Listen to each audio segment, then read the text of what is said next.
Hype की जितने आप हाइप सुनते हो उतना वर्थ तो नहीं है। हाँ, मतलब इतना फिजिक्स का बहुत डर लगता है, तो आपको भी फिजिक्स का डर लगता था या फिर आपको फिजिक्स ही ज़्यादा पसंद है? स्टार्टिंग में मेरे को फिजिक्स का डर लगता था और बेसिकली मेरे को फिजिक्स का डर अभी भी थोड़ा बहुत लगता है। तो 99 परसेंटाइल के लिए अगर देखा तो 170 प्लस। सिर्फ लाइक मेरे कुछ दोस्त है मेटालर्जी के, वो भी पछता रहे हैं, मतलब सीओईपी में।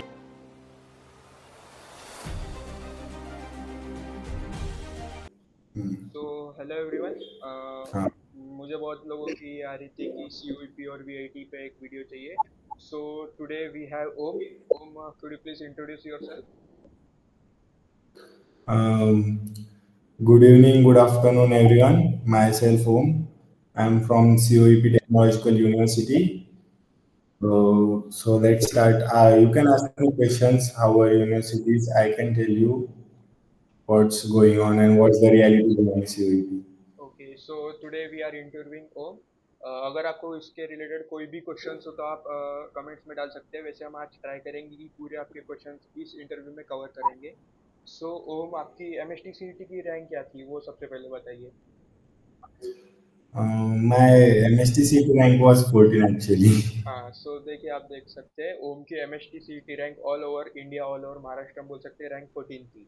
सो चलिए इनसे ही जानते हैं। सबसे पहले हम स्टार्ट करते हैं एमएसटी सीईटी प्रिपरेशन से। तो अभी पता है 2026 के जो एस्पायरेंट्स रहेंगे उन लोगों को मोटिवेशन की बहुत ज़्यादा ज़रूरत रहती है। सो आप अपनी एमएसटी सीईटी की जर्नी बताओगे। आपने कहाँ से पढ़ाई की थी, आपने ऑफलाइन कोचिंग ली थी या फिर ऑनलाइन कोचिंग ली थी, या फिर आपका रूटीन कैसा होता था डेली का? Basically, my routine was like I woke up at morning 5:30 and I go to gym. Basically, I'm a gymholic person. I work out regular. So at morning till 7 a.m. I done my routine. After workout, I start studying. Means before studying, I take a diet for 15 minutes and then I start studying for 2 to 3 hours and then dinner and then there were मतलब उसके बाद मेरे classes रहते थे 12 बजे से। सो 12 से 4 तक मैं क्लासेस में रहता था और फिर क्लासेस कभी कभी कौन सा पीरियड ऑफ रहा तो फिर मैं वहाँ पे लाइब्रेरी में रहता था। मैं academy was mainland academy RV and then और मुझे कुछ डाउट्स वहाँ पे क्लियर नहीं होते थे तो मेरे पास बेसिकली फिजिक्स वाला एंड दिनेश सर इस इन सब के सब्सक्रिप्शन थे तो मैंने उनसे बहुत सारी प्रिपरेशन की है। ओके, मतलब ऑफलाइन कोचिंग ही सफिशिएंट नहीं है, मतलब आप ऑनलाइन पे भी रिलाई करते थे उस टाइम पे? मैंने ऑनलाइन भी किया था और बेसिकली मैंने टारगेट से भी बहुत ज़्यादा पढ़ाई की थी, टारगेट पब्लिकेशन से। ओके, सो आपका बोर्ड सीबीएसई था फिर स्टेट बोर्ड से थे आप? ये मेरा स्टेट बोर्ड था। ओके, सो हमारे मोस्ट ऑफ द स्टूडेंट ज़्यादातर स्टेट बोर्ड से ही रहते थे। तो आप स्टेट बोर्ड और सीईटी को साथ साथ में कैसे प्रिपेयर करते थे? बहुत लोगों के क्वेश्चन होते हैं कि हम स्टेट बोर्ड का करें या फिर सीईटी का करें। तो आपने कैसे किया था? नहीं, मतलब मैंने तो सिर्फ स्टेट बोर्ड का ही प्रिपेयर किया था और स्टेट बोर्ड के साथ मुझे इतना आइडिया भी नहीं था आईआईटी वगैरह का, सो मैंने स्टेट बोर्ड और सीईटी दोनों ही प्रिपेयर किया था। मैंने बेसिकली आईआईटी वगैरह प्रिपेयर किया ही नहीं। ओके, मतलब आप सीईटी पे ही पूरा फोकस थे, बराबर? हाँ, हाँ। सीईटी पे ही पूरा फोकस था और बोर्ड्स पे फोकस था ओके, बस। तो सीईटी को साथ साथ में बोर्ड्स के साथ कैसे प्रिपेयर किया आपने? कितने एमसीक्यू सॉल्व करते थे एक चैप्टर के बाद? एक पर्टिकुलर लेसन के कितने एमसीक्यू प्रिपेयर करते थे? पर्टिकुलर लेसन्स के मतलब मैं डेली बेसिस पे 10 to 20 एमसीक्यूज करता था और at the end crash course में मेरा बहुत सारा सीईटी का प्रिपरेशन हो गया। स्टार्टिंग में तो मैंने स्टेट बोर्ड का ही किया था। ओके, मतलब स्टेट बोर्ड का आप अगर पढ़ाई करते हो तो आपका एमएसटी सीईटी साथ साथ में होता ही है, बस आपको एमसीक्यू प्रैक्टिस करनी जाता। है। हाँ, बेसिकली एमसीक्यूज प्रैक्टिस करते रहना और जो डाउट्स है वो पूरे क्लियर रखना है। जैसे कि मैंने मेरे डाउट्स पूरे पीडब्ल्यू से, मतलब मेरा एक टॉपिक अगर कोई किसी का कौन से सर का नहीं समझ में आया तो मैं कोई पीडब्ल्यू से कर लेता था या फिर इधर से उधर, मतलब मैं बेसिकली यूट्यूब से भी बहुत प्रिपेयर कर लेता था।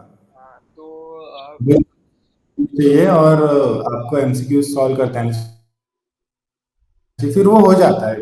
हाँ, मेरा तो हो गया। ओके, सो एमसीक्यू को अप्रोच करने का तरीका क्या होना चाहिए, राइट, आपके हिसाब से?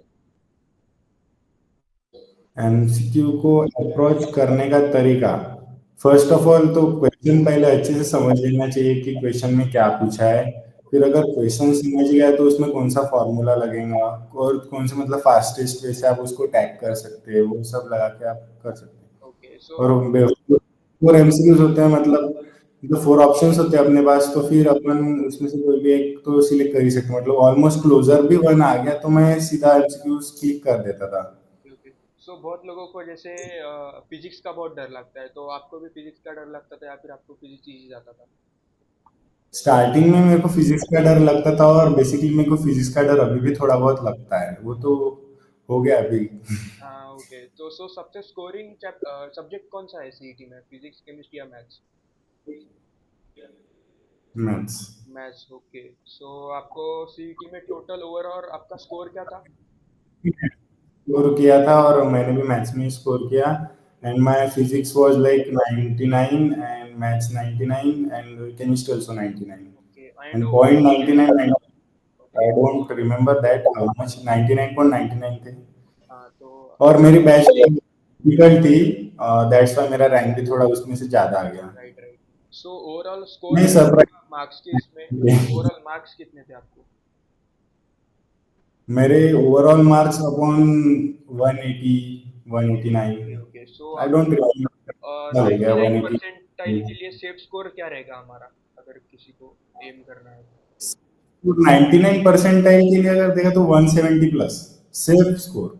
Okay, safe score. सो मतलब 150 हाँ के 150 अराउंड हम पकड़ सकते हैं ताकि 99.01 तो भी क्रॉस हो जाए लाइक। हाँ, मतलब 150, हाँ एक्चुअली हो जाएगा 99 98 ओके 150 के okay. Around. So this is all about for aspirants for MHT CET 26। तो अभी हम चलते हैं कॉलेज की तरफ। कॉलेज का एडमिशन के बाद आपका फर्स्ट ईयर कैसा गया? अभी तो आपको वेकेशंस होंगे, सो फर्स्ट ईयर कैसा गया आपका? My first year was like very amazing, मतलब अगर एंजॉय करनी इंजीनियरिंग लाइफ तो CIP is the best college for you, अगर एंजॉय करना है तो। ओके। और साथ में प्लेसमेंट्स भी अच्छे हैं हमारे कॉलेज के, मतलब 98 99, मतलब 97 96% तो प्लेस हो जाते हैं, बाकी के एमटेक वगैरह के लिए जाते हैं फिर वो फर्दर स्टडीज के लिए वो नहीं लेते प्लेसमेंट। ओके, सो मास्टर्स के लिए स्कोप थोड़ा कम है, बाकी तो प्लेसमेंट से ही हो जाता है। प्लेसमेंट से हो जाता है, मतलब ज्यादातर लोग प्लेसमेंट ले लेते हैं। हम्म। जो रेशियो है मैं वो बता रहा हूँ, कई लोगों के नहीं भी लगते तो इतना कुछ प्रेशर नहीं रहता, कोई लोग ऑफ कैंपस जाते हैं, वो ऑफ कैंपस में भी अच्छा पैकेज उठा लेते हैं, अभी जैसे मेरे सीनियर्स के साथ इंटरेक्शंस होते हैं हाँ बराबर। तो वो बताते हैं इस बारे में। सो कैंपस हम्म। के बारे में आप क्या बताओगे? कैंपस कैसा है आपका, सीओईपी का इन्वायरमेंट कैसा है, एक्सपोजर कैसा मिलता है आपको?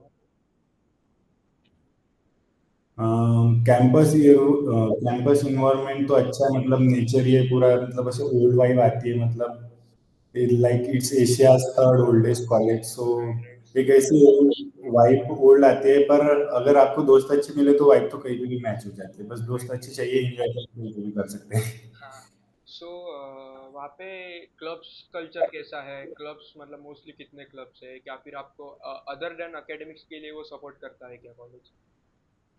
Other than academics college opportunities बहुत ज्यादा देता है, लाइक क्लब्स तो बहुत सारे हैं, सी सैक है, सी सैक से आप एमपीएससी यूपीएससी की प्रिपरेशन कर सकते हैं, एंड हमारे कॉलेज का एक एक बंदे ने वो भी क्रैक कर लिया एमपीएससी, नो यूपीएससी क्रैक किया शायद, आई एम नॉट कंफर्म। हाँ कुछ तो क्या है, वो सी सैक क्लब है, वो भी बहुत सपोर्ट करते हैं, सपोर्टिव तो है, अपॉर्चुनिटीज बहुत मिलती है, और कुछ नया सीखना है तो ऑप्टेन वगैरह भी है, सी सैट है। So clubs are there are too much clubs, more than 30 35 plus clubs are there in CIT. Okay, so other than academics भी आप अपना करियर बनाना चाहते हो तो आपके लिए वहाँ पे अपॉर्चुनिटीज अवेलेबल है, राइट? Yes. हाँ सो Academics, like you just need to maintain your CGPA. Like I didn't maintain my CGPA in first year, but I will maintain it from second year. Okay, मतलब CGPA maintain करना भी एक मतलब जरूरी बात है। हाँ. फीस या फिर हॉस्टल के बारे में आप क्या बताओगे, मतलब फीस कितनी है, हॉस्टल है या नहीं है? Like I listened the rumors that इस साल की फीस उन्होंने बढ़ा दी है, and I am not confirm about that, मेरी तो मतलब मेरा वो उससे हो गया था, my fees was like 1,25,240 rupees, okay, so and and hostel fee is 45,000 and 10,000 deposit.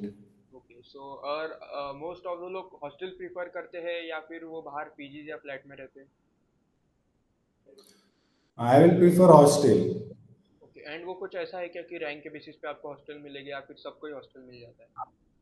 नहीं नहीं, सबको हॉस्टल नहीं मिलेगा, जिनकी रैंक ज्यादा है, लाइक सीएस ब्रांच की कुछ सीट्स होते हैं, ओपन ओके की सीट्स होते ओके। हैं, ओबीसी की सीट्स आपकी होते हैं। ब्रांच और आपकी ब्रांच क्या है? आपने ब्रांच के बारे में? मेरी computer science. Okay, CS core. हाँ हाँ, सो मोस्ट ऑफ द लोग सीएस में ही जाते हैं। सो क्या आपके कॉलेज में ऐसे भी लोग हैं कि जो मतलब 99.99 परसेंटाइल एंड उन्होंने सीएस को ना चुनते हुए दूसरे ब्रांचेस को चुना है? हाँ है ऐसे कई, मतलब दो चार लोग तो मैं जिनको जानता हूँ, दो चार लोग हैं, और भी होंगे तो पता नहीं, हाँ, है ऐसे मतलब उन लोगों ने कोई। इतना स्कोर होते हुए भी सीएस को ना चुन के बाकी ब्रांचेस को चुना। हाँ जैसे सीएस को ना चुनते हुए एएनटीसी को चुन लिया। मेरा एक दोस्त है रोशन करके, उसने एएनटीसी में किया है सीएस को चुन। Okay okay. सो आपको अभी रिसेंट कुछ प्लेसमेंट्स का डाटा पता होगा तो आप शेयर कर सकते हैं। प्लेसमेंट्स लाइक 200 प्लस कंपनीज ने विजिट तो किया था, फिर प्लेसमेंट रेशो पता नहीं, अभी मैं वो सीनियर्स के साथ हाँ राइट, इंटरेक्ट मतलब अभी कर, ऑलमोस्ट प्लेसमेंट हो जाती है।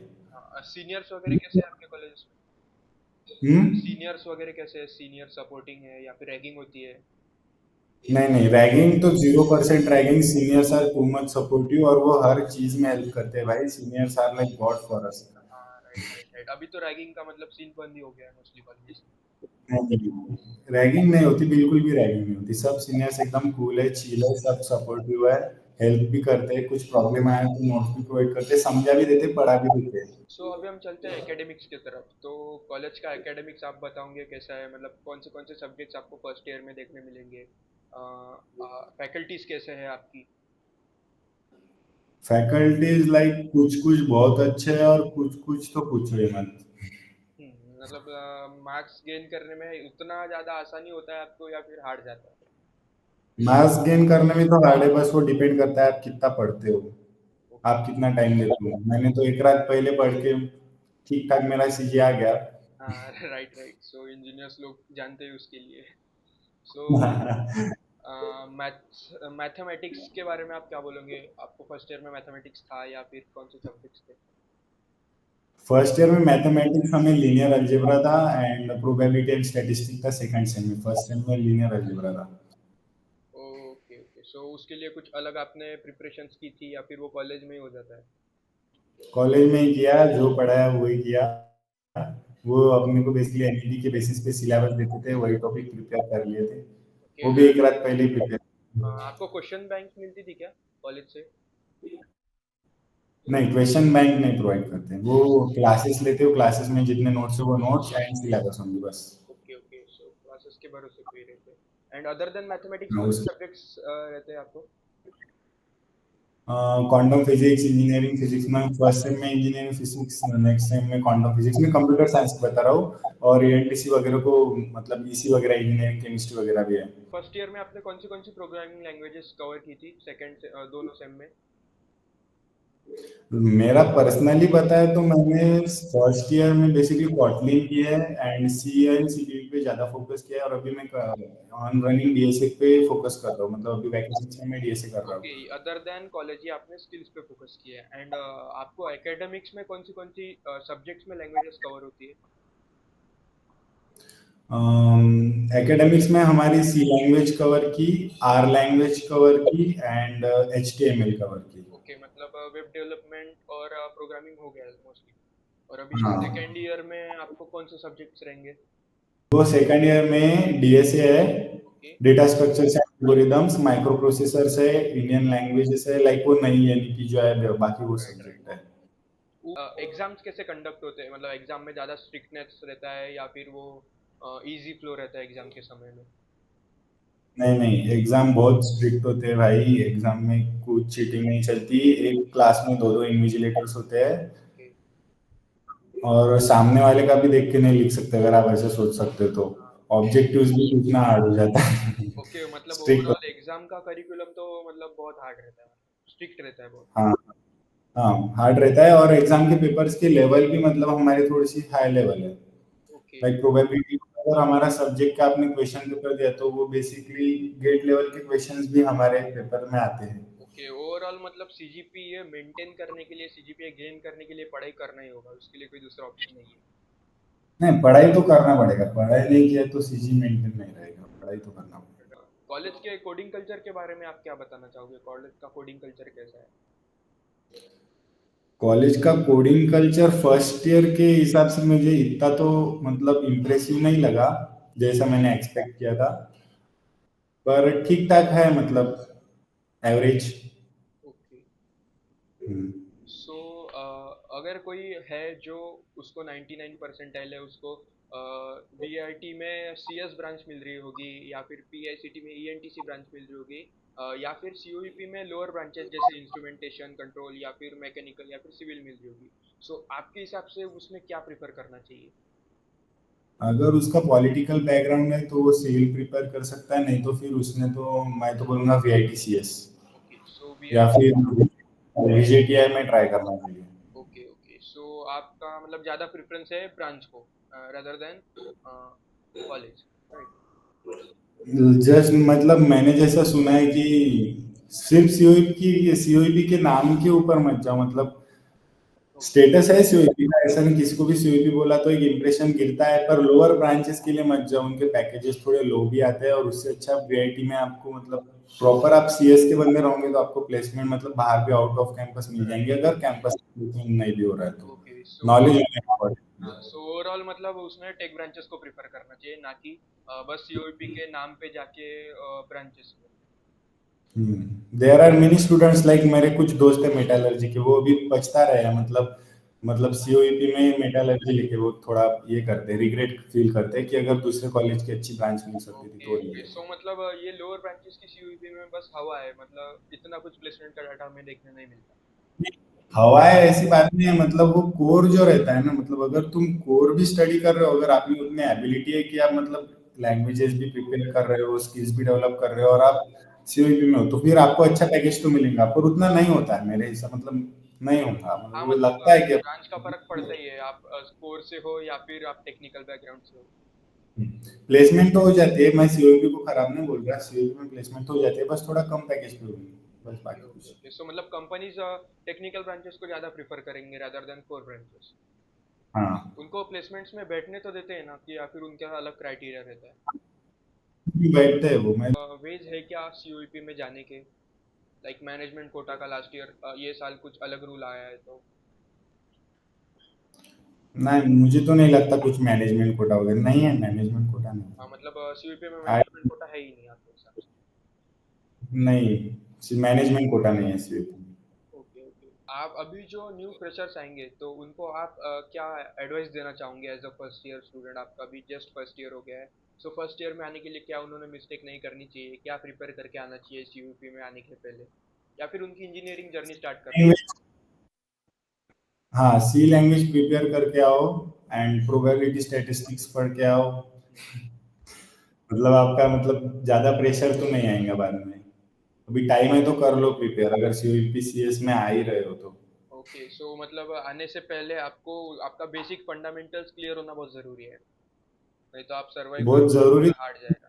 साथ में भी, पर अगर क्लियर हो ही गया है तो अच्छा ही है, मतलब यहाँ पे थोड़ा और इंजॉय करने को मिलेगा। Right right. So quality of students आपको कैसे देखने मिलते हैं सीयूईपी में? मतलब आपको कंपटीशन देखने मिलती है या फिर नहीं?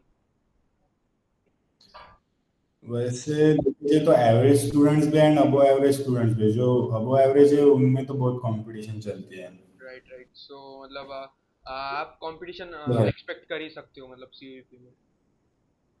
हाँ कंपटीशन है। ऑब्वियसली टॉप का कॉलेजेस है तो। राइट। हम्म। सो अदर देन आपको कुछ बताना है स्टूडेंट्स को कॉलेज के बारे में? कुछ ऐसी चीजें अदर जो देन, कि मोस्टली लोगों को पता नहीं होती कॉलेज में रहकर भी? कॉलेज में रहकर भी कुछ पता नहीं होता ऐसा तो कुछ नहीं है, बस आप सब इवेंट्स में पार्टिसिपेट करो फर्स्ट ईयर में तो भी एटलीस्ट। हाँ, मतलब आपके हिसाब से इंजॉय करना भी उतना ही जरूरी है जितना पढ़ के? मतलब सिर्फ पढ़ाई पढ़ाई पे ही कॉलेज में रह के नहीं चलता, मतलब आप एक्स्ट्रा करिकुलर एक्टिविटीज में भी पार्ट लेना तो जरूरी थोड़ा 2 साल इतना पढ़ ले तो थोड़ा इंजॉयमेंट भी जरूरी है। है। राइट राइट, सो मतलब फर्स्ट ईयर में पढ़ाई के साथ साथ एक्स्ट्रा करिकुलर में भी पार्ट लेना जरूरी है। चाहे तो सेकंड ईयर से proper skills academics, second year से वही करना सो आप फर्स्ट है ईयर में कौन से क्लब्स का पार्ट ना। लेते? सॉरी, हाँ, आप फर्स्ट ईयर में कौन से क्लब्स का पार्ट लेते? आपने कौन सी करिकुलर एक्टिविटीज की थी? मैंने फर्स्ट ईयर में जेस्ट अटेंड किया, मुझे आइडिया नहीं था ना, इसलिए मैं अभी पछता रहा हूँ कि मैंने सब क्लब्स करने चाहिए थे, मतलब राइट। सब इवेंट करने चाहिए थे, अभी मैं सेकंड ईयर में करूंगा सारे इवेंट्स।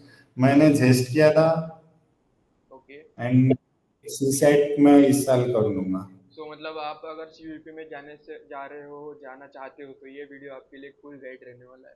हाइप तो है, तो हाइप के वर्थ है क्या कॉलेज? हाइप की जितने आप हाइप सुनते हो उतना वर्थ तो नहीं है। हाँ मतलब इतना जितने भी नहीं है जितना आप सुनते हो। हाँ, इतना भी नहीं है जितना आप सुनते हो, बट है मतलब ठीक ठाक, मतलब 5 में से 3 तो मार्क्स दे दूंगा मैं, 5 मार्क्स में से 3 मार्क्स पॉजिटिव दे ओके दूंगा। ओके। सो मैंने सुना है बोट क्लब बहुत फेमस है सीयूईपी में। सो वो ओवर है। हाँ, सो क्योंकि वीआईटी में भी एक बोट क्लब है बट वो बस नाम का बोट क्लब है, उसमें कोई बोट्स वगैरह नहीं चलते। नहीं नहीं, बोर्ड्स वगैरह तो है, मतलब उनका अराउंड 1 CR उनका ये रहता है, फंडिंग ही रहता है बोट क्लब का। वो मतलब जैसा कि सुना है लोगों ने तो वो उसके हाइप है, राइट। हाँ, हाइप है उसकी, मतलब जितनी नहीं होनी चाहिए उतनी हाइप है। पर जो लोग पार्टिसिपेट करते हैं उसमें वो तो एंजॉय करते हैं, पर देखने वालों को मजा नहीं आता, पर जो पार्टिसिपेट करते हैं उनको तो बहुत हाँ मजा आता राइट राइट। है। ओके। एंड आपके कॉलेज में प्रोजेक्ट्स बिल्डिंग के बारे में आप क्या बताना चाहोगे? प्रोजेक्ट्स होते हैं क्या? और कॉन्फ्रेंस में आप प्रोजेक्ट्स अप्लाई कर सकते हो क्या, जैसे वीआईटी में कल्चर है प्रोजेक्ट्स का? वीआईटी में तो हमको फर्स्ट ईयर में कंपलसरी एक सेमेस्टर लॉन्ग प्रोजेक्ट करना पड़ता है, मतलब 2 सेमेस्टर में 2 प्रोजेक्ट्स। एंड कोर्स प्रोजेक्ट्स अलग, तो उसमें हम जैसे कि एमएल का यूज़ कर लिए या फिर डीप लर्निंग का यूज़ करके कोई प्रोजेक्ट बिल्ड करते हैं, या फिर पाइथन का यूज़ करके कोई एक प्रोजेक्ट बिल्ड करते हैं, देन उसको कॉन्फ्रेंस में पब्लिश करते हैं। कॉन्फ्रेंस में पब्लिश होने के बाद आपका उसमें खुद का एक पेपर पब्लिश होता है, एंड देन आपका प्रोजेक्ट पेटेंट के लिए जाता है। सो यही सब अपॉर्चुनिटीज आपको सीयूईपी में देखने मिलती है क्या फर्स्ट ईयर में? बेसिकली एक HTML का मिनी प्रोजेक्ट बनाया था, वो प्रोजेक्ट बनाया बस। अगर ओके। तुमको खुद से बनाना है तो आप बना सकते हो, वहाँ पे there are many clubs, like मैंने बताया, तो वो ओके क्लब्स थ्रू। तो देखा जाए बेसिकली तो प्रोजेक्ट्स के बारे में तो सीयूईपी में फर्स्ट ईयर में तो भी इतना कुछ अपॉर्चुनिटीज नहीं है। उसी साइड आपको वीआईटी में प्रोजेक्ट्स पे अपॉर्चुनिटीज देखने मिलते हैं, फर्स्ट ईयर में भी आप खुद का एक प्रोजेक्ट बना देते हो। अभी एक रिसेंटली एक पेटेंट पब्लिश हुआ है फर्स्ट ईयर से। सो पेटेंट की भी पब्लिकेशन की स्कोप है। सो फर्स्ट ईयर में आपके रेज्यूमे में जो अच्छा ये दिखाता है। तो कुछ सवाल होंगे तो आप कमेंट्स में डाल सकते हो। एंड और ऐसी ही वीडियोस चाहिए तो मैंने डिस्क्रिप्शन में ग्रुप दिया है, आप वहाँ पे अपने क्यूरीज या फिर कुछ और बता सकते हो, और ऐसे ही वीडियोस के लिए subscribe now.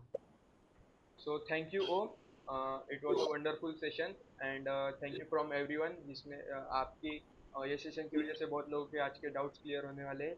So thank you very